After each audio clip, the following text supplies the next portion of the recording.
Doctor Huma किस number 50। Doctor Zaman बोल रहा था।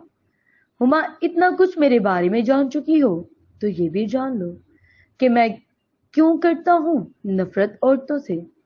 मेरे अब्बू गरीब थे और मेरी माँ की जिंदगी में सब कुछ चाहिए था और आसाइश चाहिए थी। मैं 6 साल का था जब मेरी माँ ने मुझे एक अच्छी जिंदगी गुजारने के लिए छोड़ दिया। वो अंकल आया करते थे हमारे घर। मेरे पूछने पर अम्मी बताती थी कि ये तुम्हारे अब्बू के दोस्त हैं। फिर एक दिन मैंने अब्बू को बताया कि आपके दोस्त रोजाना मिलने के लिए आते हैं। अब्बू को इल्म हो चुका था कि वो कौन से दोस्त हैं। अब्बू ने अम्मी से पूछा तो अम्मी साफ इनकार कर दिया। जब अब्बू घर से चले गए तो अम्मी ने मुझे बहुत मारा। मुझे रोता छोड़कर मेरी अम्मी चली गई इसी अंकल के साथ। अब्बू ने बताया कि तुम्हारी माँ मर चुकी है। वैसे मैं सारी कहानी तुम्हें क्यों सुना रहा हूँ? हाँ, दरअसल तुम्हारी कहानी भी इस कहानी से मिलती जुलती है। अच्छा सच, अपने दोस्तों को तो ये बुला लूं, उनको भी तुम बहुत पसंद आई हो।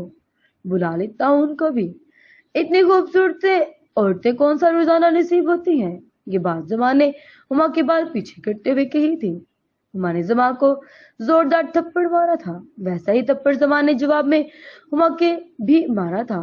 तुम्हारी इतनी हिम्मत, घटिया औरत। जमा ने हुमा को धक्का दिया तो वो दीवार में लग गई थी। हुमा बेहोश हो गई थी। जमान अपने दोस्तों को कॉल मिला दी थी क्योंकि वो ऐसे काम अपने दोस्तों के साथ मिलकर ही करता था। हुमा की आंख खुली तो उसने फौरन मोबाइल निकाल कर अनवर को कॉल मिला दी। आगे क्या हुआ उसके लिए अगली किस्त देखें।